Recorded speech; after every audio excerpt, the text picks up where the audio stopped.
Pengurus cabang olahraga Persatuan Judo seluruh Indonesia Kota Bogor saat ini fokus pada pengoptimalan pembinaan prestasi. Hal ini diungkapkan langsung Ketua Umum PBSI Raden An Andri Hikmat pada rapat kerja program 2024 yang berlangsung di Agria Hotel Tajur beberapa waktu lalu. Melalui raker ini, pengurus fokus merumuskan skala dan program pembinaan prestasi yang berjenjang serta berkesinambungan.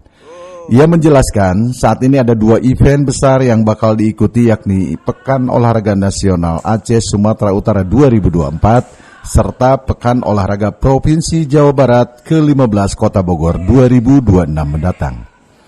PJSI Kota Bogor meloloskan 12 atlet dan 2 pelatih yang tergabung dalam pemusatan latihan daerah Pelatda Jabar untuk PON 2024. Mereka merupakan hasil dari pelatihan dan pembinaan yang telah dilakukan sejak lama. Pada raker tersebut juga membahas persiapan tim judo junior Kota Bogor menuju Pekan Olahraga Pelajar Daerah Popda 2025. Hal ini dilakukan sebagai ajang persiapan menuju Porprov Jabar 2026 di mana Kota Bogor sebagai tuan rumah.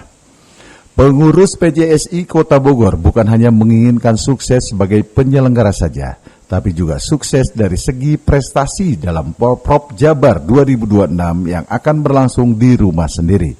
Dari Kota Bogor, Cepi Suryadi melaporkan.